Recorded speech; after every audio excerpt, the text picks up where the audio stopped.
నమస్తే, నా పేరు రామకృష్ణ. మీరు చూస్తున్నారు అగ్రిటెక్ తెలుగు. మనం ఇప్పుడు వచ్చేసి తిరుపతిలో ఉన్నటువంటి ప్రాంతీయ వ్యవసాయ పరిశోధన స్థానంలో అయితే ఉన్నాము. ఇక్కడ నేల విభాగం సంబంధించి, నేల పరిశోధనకు సంబంధించి డాక్టర్ మాధురి గారు అయితే ఉన్నారు. ఆమెను అడిగి అసలు నేలలో అసలు ఎటువంటి సాయిల్స్ ఉంటాయి, ఆ సాయిల్స్ మనం ఎప్పుడైనా సాయిల్ టెస్ట్ చేయించుకుంటే రైతులకు ఎటువంటి ఉపయోగాలు ఉంటాయి, ఈ సాయిల్ లో ఉండాల్సినటువంటి మిగతా న్యూట్రియంట్స్ కానీ, ప్రోటీన్స్, విటమిన్స్ ఎలాంటివి ఉంటాయన్నీ కూడా మనం మేడం గారు అయితే మాట్లాడి తెలుసుకునే ప్రయత్నం చేద్దాం. ఇప్పటి వరకు మీరు ఛానల్ సబ్స్క్రైబ్ అవ్వకుండా చూస్తుంటే కనుక తప్పకుండా సబ్స్క్రైబ్ అవ్వండి. పక్కన ఉన్న బెల్ ఐకాన్ క్లిక్ చేసి నోటిఫికేషన్స్ ఎనేబుల్ చేసి పెట్టుకోండి.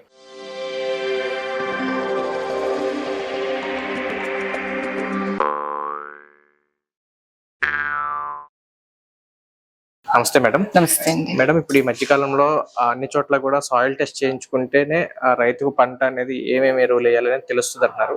అసలు దీని గురించి కొంచెం వివరంగా చెప్తారు? ఇది భూసార పరీక్ష తప్పనిసరిగా ప్రతి రైతు సోదరుడు చేయించుకోవాల్సిన అవసరం ఉంది. వరి పొలంలో ఏమేమి పోషకాలు ఉన్నాయి నేలల్లో, తద్వారా ఏ పోషకాలు తక్కువ ఉంటే మనం ఏ పోషకాలు ఎంత వేసుకోవాలి, ఏ మోతాదులో వేసుకోవాలి, ఏ టైంలో వేసుకోవాలి, ఏ పంటకి ఏ ఏ పోషకాలు అవసరము, ఇలాంటివన్నీ కూడా భూసార పరీక్ష ద్వారా మనం తెలుసుకోవచ్చు. నేలలు అనేది రకరకాలుగా ఉంటాయి కదండి, ఉండే నేల స్వభావాన్ని బట్టి అందులో పోషకాలు ఉంటాయా లేకపోతే ఎట్లా? మీరు అడిగింది మంచి ప్రశ్న అండి.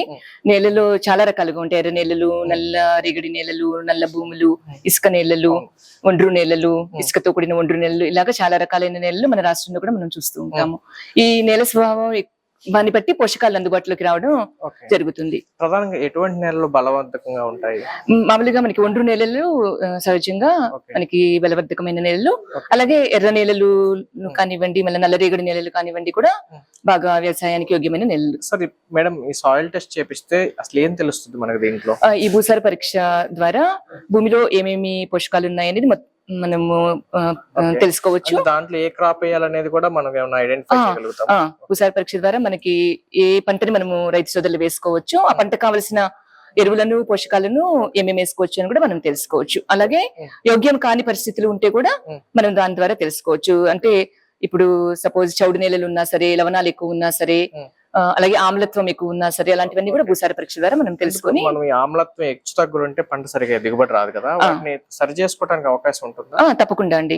మనకి ఇప్పుడు లవణాలు ఎక్కువగా ఉన్నాయి అని తెలిస్తే ఆ లవణాలు తీసే పద్ధతులు కూడా మనం భూసార పరీక్ష ద్వారా మనము రికమెండ్ చేయొచ్చు రైతులకి. మేడం, అసలు ఈ భూసార పరీక్ష ఎప్పుడు చేయించుకోవాలి, అసలు ఎలా చేయించుకోవాలి? భూసార నమూనాలు తీయడానికి మంచి సమయం ఏంటంటే వేసవి కాలంలో, అంటే పంట లేని టైంలో మనం తీసుకోమని సిఫార్సు చేయడం జరుగుతుంది.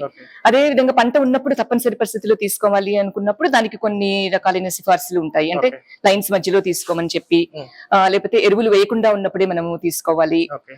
అలాగే మనము పెంట కుప్పలు దగ్గర కానివ్వండి, పంట కాలువల దగ్గర కానివ్వండి, చెట్లు నీడలు ఉన్న దగ్గర కానివ్వండి, మట్టి నమూనాలను తీయకూడదని సిఫార్సు చేస్తూ ఉంటాం. అంటే పంట నీడ కింద తీస్తే గనక మనం అక్కడ పంట పోషకాలు వేరే విధంగా ఉంటాయి. నీడలో మొక్కలు కూడా సరిగ్గా పెరగవు మనకి, అప్పుడు పోషకాల లభ్యత వేరే విధంగా వస్తది అనమాట. అలాగే కాలువల దగ్గర, నీటి పారుదల కాలువల దగ్గర తీస్తే కూడా పోషకాలు వేరే విధంగా మనకి. మనం తీసే సాయిల్ శాంపిల్ ఎలా ఉండాలంటే మొత్తము పొలాన్ని రిప్రజెంట్ చేసేదిగా ఉండాలన్నమాట. రిప్రజెంటేటివ్ శాంపిల్ తీయాలి. మెజారిటీ ల్యాండ్ ఏ స్వభావం అయితే ఉందో అక్కడ తీసుకోవాలి. మనకి ఎక్కడ తేడాగా కనిపిస్తే, అంటే మనకి ఫిజికల్ గా చూసినప్పుడు కూడా రైతులు మనకి ఇక్కడ అక్కడ పంట బాగా ఎదగడం లేదని కానివ్వండి, మనకి ఉప్పు కనిపిస్తుంది, చౌడు కనిపిస్తుంది అనుకున్నప్పుడు దాన్ని సెపరేట్ గా నమూనాను తీయమని చెప్తాం అనమాట. ఎక్కడైనా ఒక చోట ఎంత మట్టి తీసుకురావాలి? అంటే ఒక ఎకరాల్లో మనము అక్కడక్కడ తిరిగి, అంటే జిగ్జాగ్ ర్యాండమ్ గా తిరిగి 7 నుంచి 8 ప్లేసెస్ లో మనం మట్టి నమూనాను తీయమని చెప్తాం. ఎంత క్వాంటిటీ తీసుకోవాలి? ఈ మట్టి నమూనాను తీసేటప్పుడు మనం పైన ఉన్న ఏమన్నా మనకి చెత్త చెదారం కానీ, ఆకులు అలాంటివి ఉంటే గనక దాన్ని పక్కకి జరిపేసి మనము ఒక అడుగు లోతులో పారతో మనము వి షేప్ లో కట్ చేయమని చెప్తాం అనమాట. మొత్తం టోటల్ గా అన్ని చోట్ల కలిపి ఎంత క్వాంటిటీ రావాలి? ఈ వి షేప్ లో కట్ చేసి మొత్తం పైపొర నుంచి అంగుళం, అదే ఒక అడుగు లోపల ఉన్నవన్నీ కలిపి ఒక నమూనాగా తీస్తాం. అలాగే 7-8 ప్లేసెస్ లో తీసి అన్ని కలుపుకొని ఒక నమూనా తయారు చేయాలి. ఈ నమూనాని మనము ఒక సంచి మీద ఆరపోసి 4 భాగాలుగా చేసుకోవాలి. 4 భాగాలు చేసుకొని ఎదురెదురు భాగాలని మనం రిజెక్ట్ చేసేయాలి. మళ్ళా ఎదురెదురు భాగాలను తీసుకొని మళ్ళా ఒక సర్కిల్ లాగా చేసుకొని మళ్ళా 4 భాగాలుగా చేసుకుని ఎదురెదురు భాగాలు, ఇలాగ ఒక 1/2 kg వచ్చే వరకు మన నమూనాని రెడీ చేసుకోవాలి. మొత్తంగా తీసుకుని మొత్తం ఆరబెట్టుకోవాలి. ఆరబెట్టుకున్న దాన్ని 4 భాగాలుగా చేసి అలా మనము 1/2 kg వచ్చే వరకు ఈ క్వార్టరింగ్ టెక్నిక్ అంటాం అనమాట. ఎదురెదురు క్వార్టర్స్ ని మాత్రమే తీసుకోవాలి, ఆపోజిట్ గా మనమే డిస్కార్డ్ చేయాలి. ఎక్కడి నుంచి తీసుకున్నా అదే మట్టి కాదా? అంటే 4 అంటే మనమంతా ఒకటేగా ట్రీట్ చేయాలి కాబట్టి మనం అన్ని చోట్ల తీసుకోవాలి. ఇది తీసుకునేటప్పుడు మనకి తేడా కనిపించినప్పుడు దాన్ని సెపరేట్ చేసేయాలి. లేకపోతే దాని వల్ల మిగతా మొత్తం శాంపిల్ కూడా వేరే రిజల్ట్స్ వచ్చే అవకాశం ఉంటది. ఇప్పుడు మనం సాయిల్ టెస్ట్ చేయించిన తర్వాత దాంట్లో మనం ఏమేమి తెలుస్తాం అంటే యూరియా డిఏపి ఏమన్నా మోతాదు తీసుకోవాలా లేకపోతే అసలు ఎట్లాంటి తెలుస్తుంది? ఈ సాయిల్ టెస్ట్ లో మెయిన్ గా మనము ఉదజని సూచిక అంటే ఇది ఎక్కువగా పోషకాల లభ్యతని నిర్ధారిస్తుంది. ఉదజని సూచిక తెలుస్తుంది. ఎక్కువ ఉండాలి తక్కువ ఉండాలి అంటే ఇది అంటే న్యూట్రల్ గా ఉండాలన్నమాట. 6.5 to 7.5 ఉండాలి మనకి. అది ఎక్కువ ఉన్న ప్రమాదమే తక్కువ ఉన్న ప్రమాదమే అంటే మొక్కలకి పోషకాలు లభ్య స్థితిలో ఉండవన్నమాట. తర్వాత లవణాల మోతాదు ఎంత ఉంది అనేది మనం తెలుసుకుంటాము. అలాగే లభ్య పోషకాలు లభ్య నత్రజని, లభ్య భాస్వరము, పొటాష్, ఇంకా అంతే కాకుండా సూక్ష్మ పోషకాలు కూడా ఎంత ఉన్నాయి అనేది మనకు తెలుస్తుంది. 16 పోషకాలు మనకి ఉన్నాయి భూమిలో అనేది మనం టెస్ట్ చేయొచ్చు. అయితే ఇప్పుడు ఆ భూమిలో మనం వేస్తే ఏదైనా డిసీజులు వచ్చే అవకాశం ఉందా లేదా ఏమైనా చెప్పగలుగుతాం?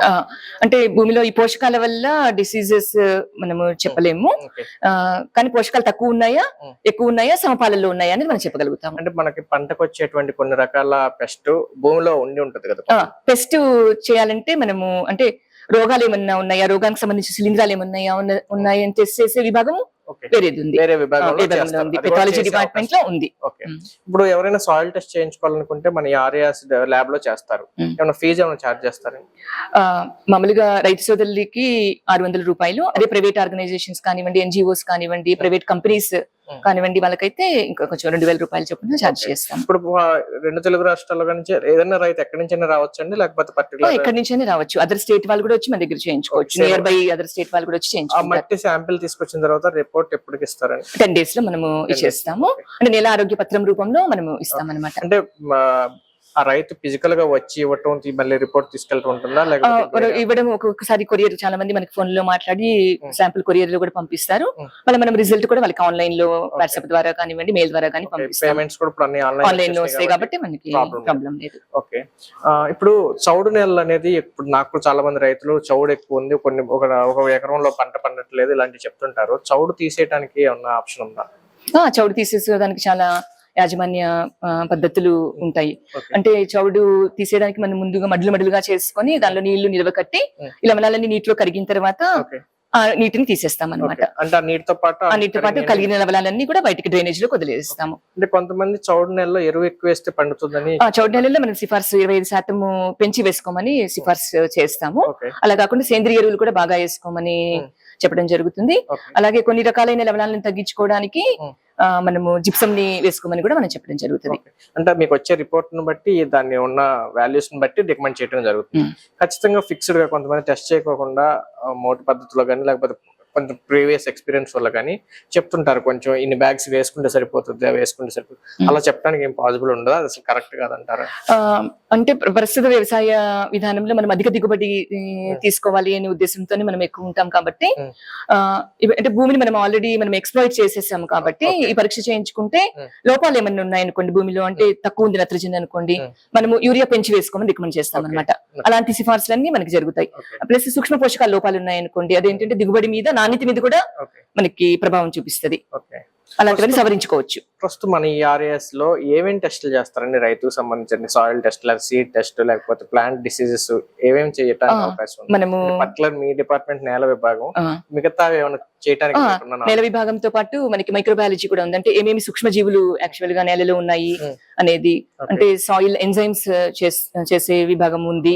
అలాగే పెథాలజీ వాళ్ళు, అంటే నేలలో ఏమైనా సూక్ష్మ పోషకాలు, రోగాలు కలిగించే సూక్ష్మ పోషకాలు ఉన్నాయా అనేది తెలుస్తుంది. అలాగే బయలాజికల్ కంట్రోల్, అంటే జీవ నియంత్రణ పద్ధతి ద్వారా రోగాలని, తెగుళ్ళని, మన పురుగు కీటకాలని ఎలా నివారించుకోవచ్చు అనే విభాగం ఉంది. ఇంకా బెట్టను తట్టుకోవడానికి మనం ఏం చేయొచ్చు, అలాంటి విభాగాలన్నీ మన దగ్గర ఉన్నాయి. మేడం, కొన్ని చోట్ల అంటే ఇప్పుడు రాయలసీమ అనుకోండి, లేకపోతే కొన్ని చోట్ల వర్షం తక్కువ ఉంటది, వాళ్ళకి ఏంటంటే భూమిలో నీటి నిల్వ సామర్థ్యం భూమిలో ఉంటే గనక మొక్క సస్టైన్ అవడానికి అవకాశం ఉంటుంది. ఆ విధంగా చేయడానికి ఏమన్నా, అంటే భూమి గుల్లబరిచి లేకపోతే మెత్తగా ఉన్నప్పుడు నీటి నిల్వ సామర్థ్యం పెరుగుతుంది కదా, అలా నీటి నిల్వ సామర్థ్యం పెరగాలంటే ఏమైనా సలహాలు ఇస్తారా? నీటి నిల్వ సామర్థ్యం పెంచుకోవడానికి మనం ఎప్పటి నుంచో చెప్తూ ఉంటాం అనమాట. అంటే సేంద్రియ పదార్థం ఎక్కువ ఉండాలి, అప్పుడు పోషకాలు కానివ్వండి, నీరు కానివ్వండి, నిల్వ సామర్థ్యం పెరుగుతుంది. సేంద్రియ పదార్థాలు ఎక్కువ వేసుకోమని చెప్తాము. అలాగే కవరింగ్ అంటే మల్చింగ్ చేసుకోవడం వల్ల అంటే ఎండు గడ్డితో కానివ్వండి, చొప్పతో కానివ్వండి, అలా అయినా మనం చేసుకోవచ్చు. అలా కాకుండా కవర్ క్రాప్స్ అంటే ఇప్పుడు సమ్మర్ లో మనం వర్షాలు పడే ముందు గ్రీన్ మెన్యూర్స్ వేసుకొని కలెదున్నుకోవచ్చు. అలా లేకపోతే నేలని మనము ఆచ్ఛాదన అనమాట, ఎప్పుడు ఏదో ఒక పంటని మనము వేసుకుంటూ ఉంటే కూడా భూమి మనకి గుల్లబారుతూ మన ఉంటుంది. భూమిలో ఉన్నటువంటి లవణాలు గానీ ఇంకేమైనా పోషకాలు గానీ గాలుల ద్వారా గానీ నీటి నుంచి గానీ పోవడానికి ఎక్కువ ఛాన్సెస్ ఉంటుంది. నీటి నుంచి పోయే ఆస్కారం ఉంటది. అంటే పెద్ద తుఫాన్లు వచ్చినప్పుడు నేల పైపొర కొట్టుకుపోయే అవకాశం ఉంటది. మనకి ఎక్కువగా పంటకు అందించే పోషకాలన్నీ ఎక్కువ పైపొరలోనే ఉంటాయి. అప్పుడు పైపొర కొట్టుకుపోయినప్పుడు మనకి పోషకాలు కూడా కొట్టుకుపోతాయి. జాగ్రత్తలు ఎలా తీసుకోవచ్చు అంటారు?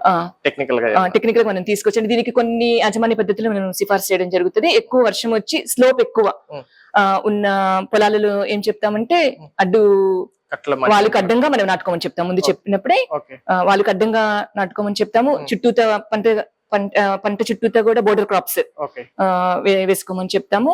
రిడ్జెస్ అండ్ ఫర్రోస్ అంటే బోధలు వేసుకొని బోధల మీద పంట వేసుకోమని చెప్తాం అనమాట. అప్పుడు మట్టి కొట్టుకుపోకుండా మనం కాపాడుకోవచ్చు. గాలులకి గానీ వర్షానికి గానీ ఏదైనా ఒకటే అవే ఆప్షన్. జనరల్ గా మీరు రికమెండ్ చేసేట్లో బెస్ట్ బోర్డర్ క్రాప్స్ ఏంటి? మామూలుగా ఇప్పుడు సజ్జా జొన్న లాంటి బోర్డర్ క్రాప్స్ నీటిని గాలిని చేయడమే కాకుండా చాలా స్ట్రాంగ్ గా ఉండడమే కాకుండా కొన్ని రకాలైన పురుగుల్ని కూడా అది రానికుండా చేస్తుంది అనమాట. అంటే కంచి పంటగా కూడా ఉంటది. అలా కాకుండా కొంతమంది ట్రీస్ కూడా వేస్తారు, అంటే విండ్ బ్రేక్స్ అంటాం వాటిని. అంటే విండ్ ని స్టాప్ చేయడానికి మనము సుబాబులు యూకలిప్టస్ అలాంటివి పంట చుట్టూ కంచి పంటలు వేసుకుంటారు. ప్రధానంగా ఇప్పుడు ఈ జొన్న పంట కనుక వేసుకుంటే కనుక ఏ పంటగా వేసుకోవచ్చు అండి? ఆ జొన్న సజ్జ మనము 4 వరుసలు బాగా ఎక్కువ ఒత్తుగా వేయాలంటారు కొంతమంది రైతులు, పల్స్ గానే వేసుకుంటారు. అంటే అది కంచి పంటనే కాబట్టి మనము ఒత్తుగా కూడా వేసుకోవచ్చు. దాని నుంచి మనం పంట ఏమి తీసుకోము. అయితే పశువులకు ఆహారంగా పశుగ్రాసంగా మనం ఆహారంగా ఉపయోగపడుతుంది. అయితే నేను కొంతమంది దగ్గర ఉన్నది ఏంటంటే అసలు బయట నుంచి లోపలికి ఎటువంటి గాలి కూడా చూడబడినంత ఒత్తుగా వేయాలని కొందరు చెప్తారు. అలా ఏమి ఉండదు. ఓకే, థ్యాంక్ యూ మేడం, మీ అనుభవాలు మాతో షేర్ చేసినందుకు. ఇదండి చూశారు కదా, ఎవరైనా భూసార పరీక్షలు కనుక చేసుకోవాలనుకుంటే కనుక తిరుపతిలో ఉన్నటువంటి ప్రాంతీయ వ్యవసాయ పరిశోధన స్థానంలో అయితే కనుక సంప్రదించవచ్చు. మీరు శాంపిల్ తీసుకొచ్చేటప్పుడు ఒకే చోట కాకుండా భూమిలో ప్రధానంగా భూమి రెగ్యులర్ గా ఎట్లా అయితే ఉందో ఆయా ప్రాంతాల్లో ఒక 5-6 చోట్ల నుంచి తీసుకుని మేడం గారు చెప్పారు కదా ఏ విధంగా, ఆ విధంగా తీసుకున్నట్టయితే కనుక ఫీజు అయితే రైతులకు 600 వరకు అయితే ఛార్జ్ చేస్తారు. దానివల్ల ఏంటంటే భూమిలో ఎటువంటి పోషకాలు ఉన్నాయో మనం తెలుసుకోవడం ద్వారా దానికి తగ్గట్టుగా ఎరువులు ఇచ్చుకోవడం ద్వారా రైతుకు కొంత ఎరువుల ఖర్చు తగ్గేటువంటి అవకాశం ఉంది. అలాగే పంట కూడా ఎంత మనం ఎరువులు ఇవ్వాలో అంత ఇచ్చినప్పుడు మంచి దిగుబడి రావడానికి అయితే అవకాశం ఉంది. ఇది రోజు వీడియో, మరో వీడియోలో మళ్ళీ కలుసుకుందాం. ఇప్పటి వరకు మీరు ఛానల్ సబ్స్క్రైబ్ అవ్వకుండా చూస్తుంటే కనుక తప్పకుండా సబ్స్క్రైబ్ అవ్వండి. పక్కన ఉన్న బెల్ ఐకాన్ క్లిక్ చేసి నోటిఫికేషన్స్ ఎనేబుల్ చేసి పెట్టుకోండి. Thank you. Thank you.